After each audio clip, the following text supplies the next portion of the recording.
C'est une famille de 8 enfants. Et mon père, des 8 enfants, c'est le seul qui ne s'est pas marié à l'église. Il a complètement réfuté l'éducation religieuse qu'il a eue. C'était, voilà, ma mère et mon père, quand ils se sont rencontrés, ils étaient, c'était vraiment des petits rebelles. Et c'était pas du tout possible de se marier à l'église. Aucun de nous trois, parce qu'ils ont eu 3 enfants ensemble, mes parents, aucun de nous trois n'a été baptisé. On n'a pas du tout été élevés dans la religion. Alors que mon père, lui, il avait une éducation religieuse. Ma mère, pas du tout. Mes grands-parents maternels, c'est pas du tout des religieux. Pourtant, moi, depuis que je suis toute petite, j'y pense, je lui parle, je prie à ma manière. Je me sens reliée à lui, je me sens en connexion, mais sans avoir de dogme précis, sans avoir de religion, sans... Je me rappelle que quand j'allais en vacances chez mes grands-parents paternels, donc la famille plutôt catho, ils m'emmenaient à l'église, je posais beaucoup de questions sur Jésus, etc. Il y avait beaucoup de choses que je ne comprenais pas, parce que vous savez, la Sainte Trinité, c'est un mystère. Donc il y a des choses que je ne comprenais pas, qui sont complètement abstraites encore aujourd'hui. Comment penser un seul Dieu, 3 personnes? Ça veut dire que la Trinité est en même temps indivisible et inconfuse. Eh bien, c'est impensable. Indivisible, c'est-à-dire que lorsque le Christ est mort sur la croix, il y avait le Père et l'Esprit Saint. Et en même temps, comment dire, c'est un seul Dieu, 3 personnes, et Saint Augustin le dit très bien, le Père n'est pas le Fils n'est pas le Père, l'Esprit Saint n'est pas le Père. Enfin, on peut comme ça combiner les 3 personnes divines. Et il est bien évident que quand je dis ça, c'est ça qui est compliqué. Je ne crois pas au trithéisme. Trithéisme, c'est croire en 3 dieux, le Père, le Fils et le Saint-Esprit. Et je ne crois pas non plus au monadisme. Le monadisme, c'est dire, oh, le Père, le Fils et l'Esprit Saint, c'est la même chose. On change, voilà. Mais rationnellement parlant, ben c'est pas possible de comprendre, quoi. On ne peut pas maîtriser, et ça, je l'avoue. Donc en fait, c'est pas que je refusais Dieu, je refusais la religion, mais pas Dieu. Ce qui semble aberrant maintenant, mais je ne pouvais pas m'accrocher à une doctrine religieuse en fait. Ce qui m'a aussi choqué, voilà, j'ai une petite sœur qui est décédée à l'âge de 25 ans. J'étais présente quand ça s'est arrivé et ma mère voulait absolument que le prêtre vienne parce que c'est la tradition, il fallait que le prêtre vienne pour bénir le corps. Je suis allée jusqu'au séminaire, aller à côté de l'église, et quand j'ai sonné, bon, au bout d'une demi-heure, le prêtre est enfin descendu. C'était l'heure du repas, je veux bien que c'était le soir. Mais quand je lui ai dit pourquoi je venais, il m'a répondu qu'il n'y avait pas urgence. C'est vrai qu'il n'allait pas faire de miracle, il était décédé. Et l'extrême onction, c'était terminé, c'était une mort brutale, donc pas de problème. Mais le problème, c'est le fait qu'il n'y avait pas urgence parce que elle était décédée. Ben, il y avait urgence peut-être pas pour ma sœur, il y avait urgence pour ma mère. En fait, je crois que c'est le clergé qui m'a un peu rebuté. Donc après, bon, ne connaissant pas du tout l'islam réellement, c'est petit à petit, en fait, c'est à côtoyer en faculté des personnes d'origine, de confession musulmane, qui m'a poussé par curiosité, en fait. J'ai essayé de comprendre comment la chose. Alors moi je suis d'origine italienne, mes 2 parents sont italiens de la vallée d'Aos, c'est la Savoie italienne, et ils m'ont transmis la foi du charbonnier, leur catholicisme romain, et auquel j'ai adhéré jusqu'à l'âge de 28 ans. Et à l'âge de 28 ans, je me suis converti à l'islam. Pourquoi? Parce que depuis que j'étais gamin, j'avais toujours le sentiment qu'il y avait quelque chose de commun dans les différentes religions. Et à l'âge de 28 ans, je me suis intéressé, j'ai voulu étudier à l'université les différentes religions et j'ai accroché très vite sur l'islam, en l'espace de quelques cours d'islamologie. J'ai décidé de me convertir à l'islam, à la fois parce que j'y ai trouvé nourriture pour le cœur et la raison, pour aller un peu vite, mais aussi parce que je n'ai pas vu de rupture avec ma religion précédente. Pour moi, je considère que l'islam est la suite du judaïsme et du christianisme. Et donc, à partir de là, j'ai rajouté un étage à ma fusée religieuse, mais sans pour autant renier ce que j'étais avant. Sur ma carte d'identité, j'ai 2 prénoms. Je veux dire, si ça pose problème à des gens de m'appeler David, ils peuvent m'appeler Mehdi, ça ne me pose aucun problème, ça pose des problèmes aux autres. Voilà, moi, personnellement, que je m'appelle David ou Mehdi ou Jean-Claude ou Brian, je serai toujours musulman et c'est pas le prénom qui fait la religion, en fait. L'islam, je l'ai rencontré lors d'un voyage en Afrique que je préparais depuis ma plus tendre adolescence. Ma mère, elle m'a dit que j'ai commencé à en parler, je devais avoir 13-14 ans, arrivé au collège.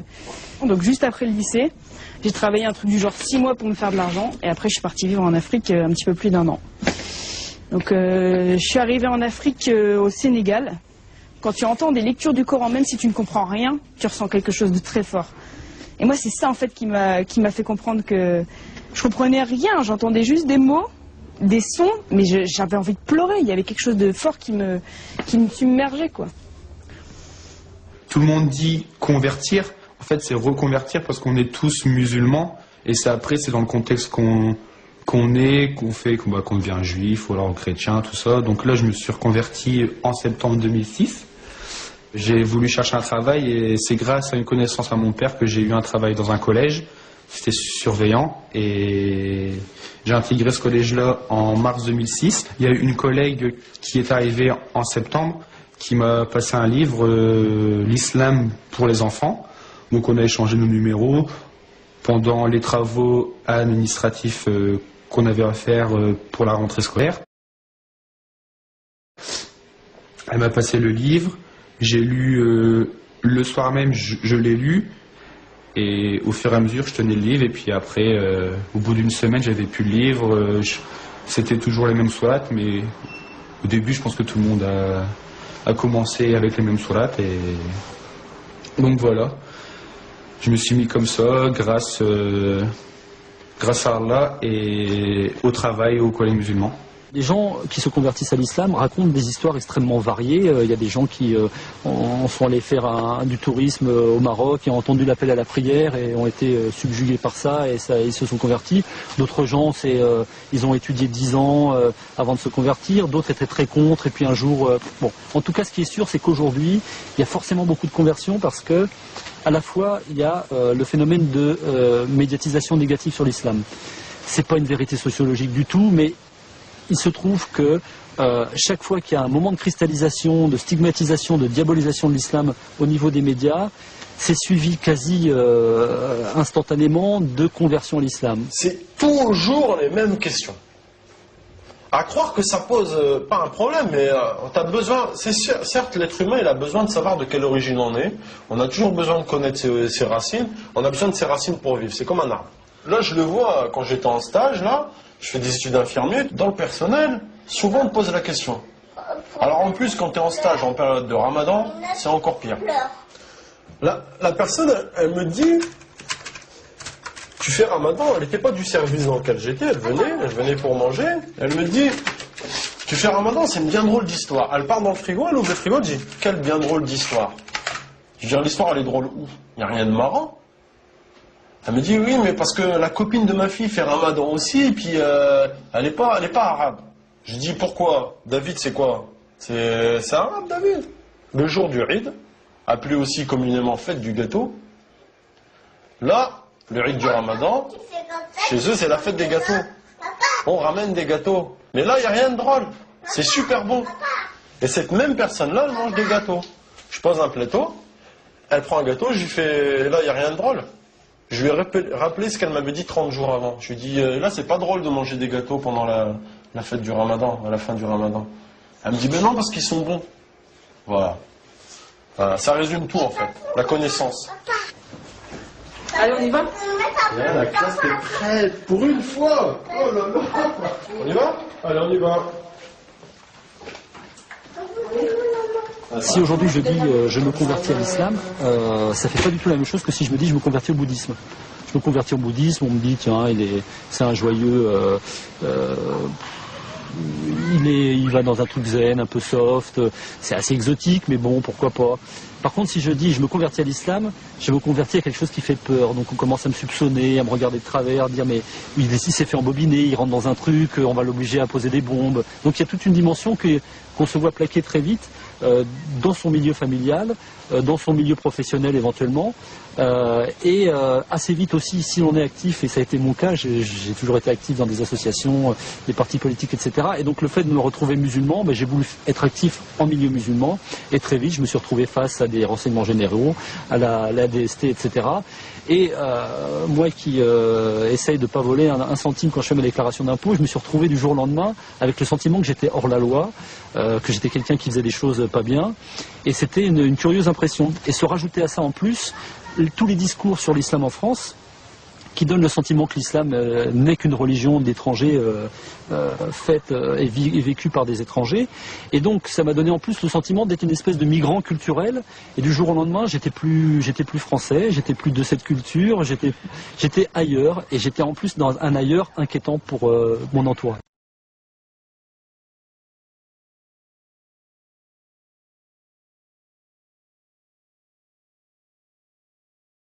La chance de mes parents, c'est que, et de ma famille, ils voient bien que c'est pas du tout pareil.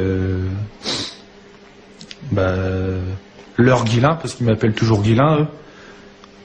Peut-être qu'ils prendront l'habitude plus tard, Inch'Allah, de m'appeler Fares. Et ça me toucherait beaucoup.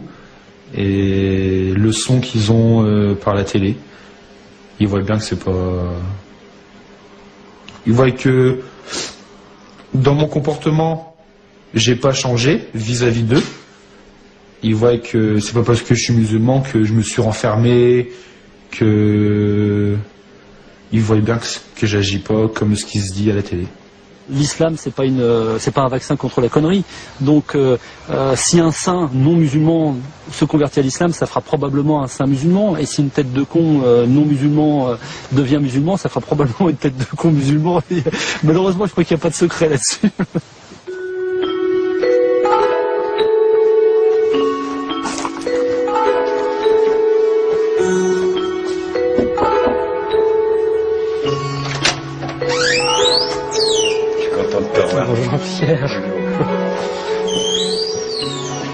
Le premier musulman avec lequel j'ai eu des discussions approfondies, c'était avec toi. D'accord, par la suite, j'en ai rencontré d'autres, si tu veux. Mais ça doit être pour moi également. J'ai une approche, disons, de l'islam qui n'est pas musulmane. Forcément. Mais je n'arriverai pas à avoir un discours confessionnel, personnel, sur le christianisme, sur mes convictions chrétiennes, sans faire référence à ce que m'a apporté l'islam. Disons, le meilleur texte que je connaisse sur le dialogue interreligieux, c'est dans le Coran, c'est dans Sourate 5, quand il parle, si Dieu l'avait voulu, il aurait fait de vous une seule communauté, mais il a voulu vous éprouver par le don. C'est bien le don qu'il vous a fait. Rivalisez entre vous par le bien, vous retournerez tous vers lui, je crois, et il vous éclairera alors sur vos différends. Je crois que c'est la charte même du dialogue interreligieux. Quand j'ai choisi de me convertir à l'islam, j'ai vécu tout un ensemble de tensions, je t'en ai parlé à plusieurs reprises. Avec ma famille, ça n'a pas été très aisé à gérer, notamment avec mes parents qui n'ont pas compris ce basculement vers l'islam. Mon père me disait, si tu veux être religieux, fais-toi curé, mais tu n'as pas besoin de devenir musulman et de changer de religion.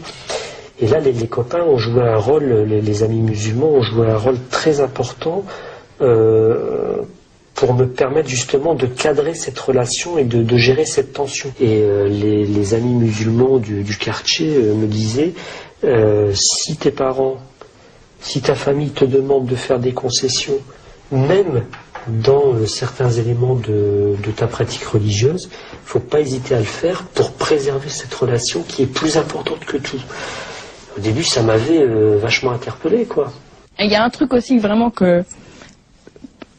me fait vraiment pencher 10 fois plus pour l'islam que les autres religions, c'est que l'islam a un lien avec la science. Et pour moi, la science, c'est une manière d'expliquer le monde, comme le mystique, comme il y a plein de manières d'expliquer le monde, et le fait que l'islam ne contredise pas la science et l'inverse, c'est vachement intéressant. C'est un cadre en fait pour moi l'islam, c'est un cadre dont tu peux te servir tu peux t'en servir dans ta vie, dans la vie de tous les jours, quoi. Dans l'islam, quand il y a un problème, il y a une solution. On peut trouver donc une solution à travers le Coran, à travers les hadiths, à travers la tradition, on peut trouver une solution. Je peux comprendre effectivement que on puisse se tourner vers l'islam, car par la rationalité, il y a peut-être une plus grande clarté, une plus grande simplicité, si vous voulez. Bon, voilà, ça passe vite. Mais on m'a dit qu'à Condé, il y avait pas mal de convertis. À Condé, il y a beaucoup de convertis, effectivement. Ouais. Il y en a, on va dire, de plus en plus même. Ouais, ça se fait peut-être. Allez, je vais dire qu'il y en a une vingtaine peut-être. Mais qu'est-ce qui fait que dans un petit patelin comme ça, on a autant de convertis? Il se passe tellement de choses sombres, que quand on commence à entendre parler de ce qu'est vraiment l'islam, là on a peut-être envie justement de se lancer dans l'islam, parce que on se dit que pour finir, c'est vraiment une hygiène de vie, c'est vraiment quelque chose qui pourrait entre guillemets nous cadrer, quoi. Et je pense que les jeunes ont besoin de ça. Vous pensez pas que le converti a l'obligation quelque part de prendre certains traits culturels au péril d'être rejeté? C'est des fois malgré lui qu'il va devoir entre guillemets s'intégrer. Toi, dans ton cas, comment tu vis la chose? Moi, franchement, je vais pas te mentir, ça s'arrêtait juste à la shorba ou à la hirra de Ramadan, quoi, du soir de Ramadan. Mais sinon, franchement, non, je me sens ni marocain, ni algérien, ni tunisien. J'ai vraiment, tout simplement, j'ai vraiment l'impression d'être un Français à part entière, content d'être Français et tout simplement musulman, quoi. Je veux dire, voilà, quoi. Ouais, mais t'as quand même fait le choix, comme moi, en tout cas, voilà. de prendre une conjointe exactement. Qui est d'origine maghrébine. Ouais. Dans ton cas, moi, ma femme, elle est venue directement du Maroc. Ouais, moi, ma femme est d'ici. Je trouve que c'est dur déjà parce que tu te retrouves un petit peu entre deux communautés au départ, puisque au départ, un converti avec un parcours classique, on va dire, est plus ou moins rejeté par sa famille dans un premier temps, qui va pas forcément comprendre ce nouveau choix, cette nouvelle orientation religieuse. Donc toi, tu te dis que pour finir, il y a une deuxième communauté qui m'attend et qui va m'accueillir. Et puis il y a des moments où tu tombes de haut, mais voilà. Moi, je me suis marié récemment. On n'a pas la même configuration culturelle. Moi, je suis du sud, elle est du nord. Attention, attention. Entendu la phrase qu'il a dit, on n'a pas la même configuration culturelle. Pourtant, ils sont marocains tous les deux. Mais c'est important de dire. Quand moi je débat. Les musulmans ont plutôt tendance à se représenter en tant que musulmans, mais aussi à se représenter et à s'organiser sur un mode ethnico-national originaire de l'Algérie, originaire du Maroc, etc. Et y compris avec des tendances internationales à l'intérieur de ces mouvements. Donc les convertis en tant que tels ne trouvent pas vraiment leur place et on ne leur donne pas de place particulière. L'autre question, c'est est-ce qu'ils ont besoin d'avoir une place particulière? Je crois que c'est important de penser que les convertis, à partir du moment où ils sont devenus musulmans, ne sont plus des convertis. Ce qui est important, c'est d'avoir plutôt des médiateurs culturels éventuellement. J'ai amené ma femme tout à l'heure à l'aéroport de Charleroi. Elle arrive à Oujda ce soir, Inch'Allah. On se marie là-bas le 29 juillet, Inch'Allah. Et donc là, elle y est partie 10 jours avant pour finir tous les préparatifs de là-bas. On a choisi de nous se déplacer avec sa famille d'ici et ma famille, pour que tout le monde puisse profiter de ce moment important dans la vie d'un musulman, ce qui est le mariage.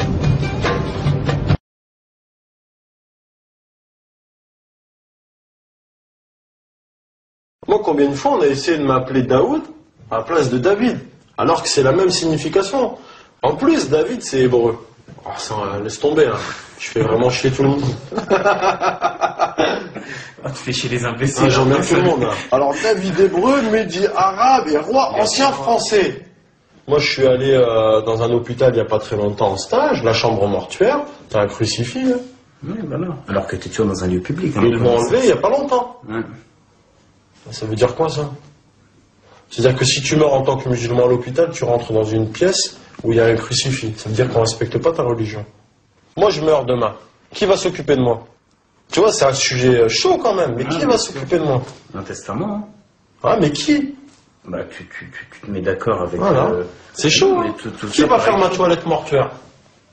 Comment je vais être enterré? Mais c'est chaud, ça. Tu sais que ce problème s'est déjà posé. Exactement. Les carrés musulmans en France. Moi, je vais pas me faire enterrer en Algérie, je suis né en France. Oui, bien sûr, bien sûr. Tous les musulmans français, entre guillemets, convertis, qui vont mourir demain, hein.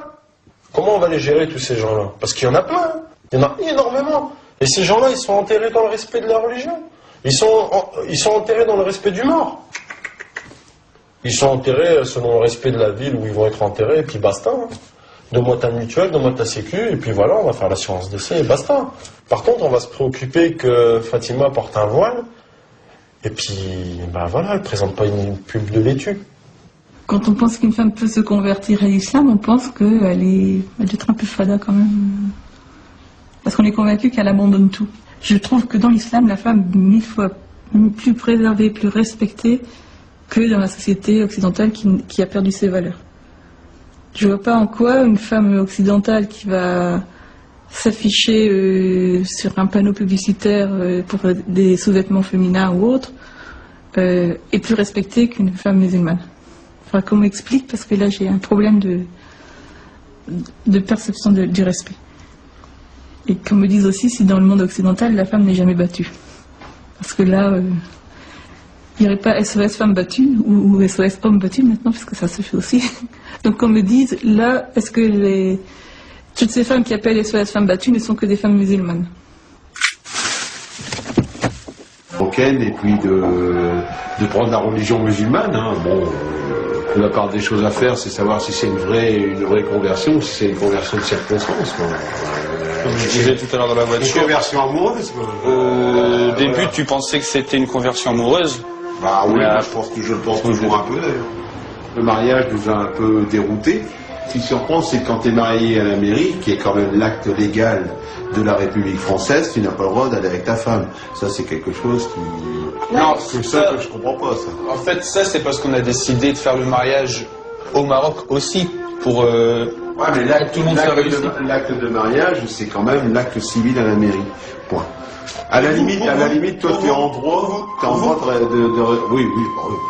Nous, l'acte de mariage, c'est le mariage religieux, c'est pas le mariage civil. C'est pour ça que maintenant, on n'habite pas encore à deux. C'est après le Maroc, quand on reviendra, qu'on vivra à deux. Bon, nous, tout ce qu'on souhaite, c'est que ça ne soit pas une entrave à la vie familiale, quoi. Parce que ça aussi, quand même, ça pose des soucis sur le plan familial. De quoi? La famille, c'est important. Oui, c'est important, mais il faut que ça soit important des deux côtés. Bah ouais. Si c'est important des deux côtés, moi j'ai fait connaissance avec tes beaux-parents et puis tes beaux-frères et belles-sœurs. Oui, ça se passe très bien. Oui. Tout ce que je demande, c'est que quand il y aura les enfants, j'aurai... qui viendront régulièrement, et puis que j'aurai les petits-enfants. Moi, c'est tout ce que je demande, quoi. Bonjour.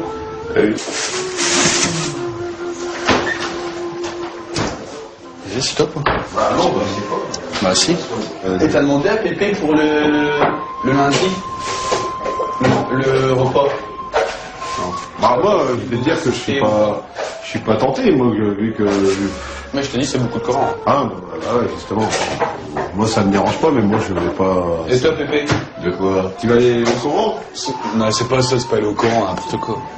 Ah, mais je rigole. Il y aura beaucoup de Coran, en fait. Si ça vous dérange. Ça s'appelle le Coran. Bah, la religion des lectures, des machins comme ça. Ouais, voilà, c'est ça. Oh, c'est bon? Ouais. Je suis emballé, moi, je veux dire.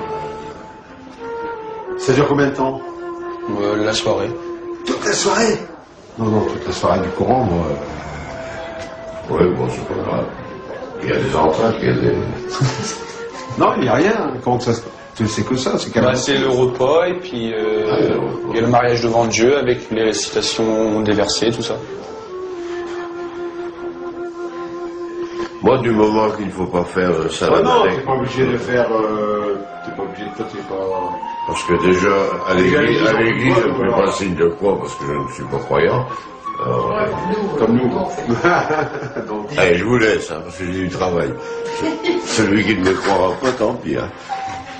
Allez. Salut. Anna, je trouve que tu participes moins à nos réunions de famille, quoi. Bah, ça, c'est parce que. Tu sais, il y a de l'alcool et tout, donc je viens pas souvent. Je viens juste faire. Je viens dire bonjour et après, comme je me sens pas trop à l'aise avec cette ambiance-là, je viens dire bonjour à la famille, mais après je m'en vais. Ouais, mais bon, on fait rien de mal non plus, quoi. Faut respecter, nous on respecte votre. Justement, si tu respectes, je vais pas aller dans le mauvais.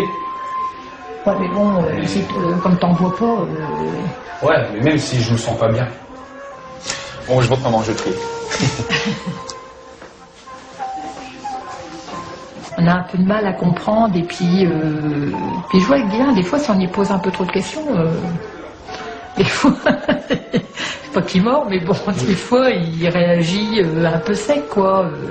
Chez nous, c'est pas qu'on est con, c'est qu'on essaie de comprendre, quoi, c'est tout.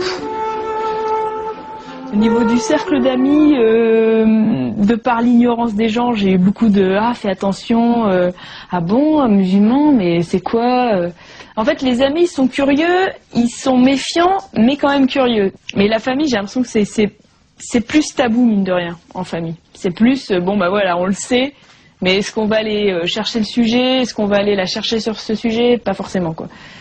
La famille, en fin de compte, elle est un peu plus... C'est comme si elle voulait pas changer l'image qu'elle avait de toi, quoi. Il y a des personnes qui voient plus du tout leur famille. Ils se sont mariés avec leur mari, et leur famille, maintenant, c'est la famille de leur mari. Et ils ont plus leur famille. Mais ça, c'est vraiment triste, parce que dans l'islam, il y a un truc hyper important, c'est qu'on n'a pas le droit de renier nos parents. On doit, quoi qu'il arrive, être bien avec nos parents. Enfin, moi, je me rappelle qu'à la mosquée, les gens nous ont déjà dit, vous les convertis, si vos parents ils fêtent Noël, pourtant Noël, c'est pas une fête musulmane, allez-y. Allez-y, parce que Noël c'est une fête importante, c'est leur fête à eux, même si voilà c'est la naissance de Jésus et que Jésus c'est pas notre prophète et c'est un prophète et qu'on le vénère pas, c'est la fête de notre parent, il y a les enfants qui viennent, il y a les cousins, les cousines et c'est très important. Et moi Noël, je suis hyper contente d'aller à Noël chez ma mère, même si j'y n'ai pas la même intention, mais je suis très contente parce que c'est une fête, et ma mère elle est contente, j'y vais, c'est un moment familial et c'est important de ne pas décevoir ses parents. Mais c'est vrai que quand on est converti, on doit jongler entre ne pas décevoir ses parents et être en accord avec sa religion et continuer à être sincère dans les deux camps. Et c'est ça que c'est pas facile, ça.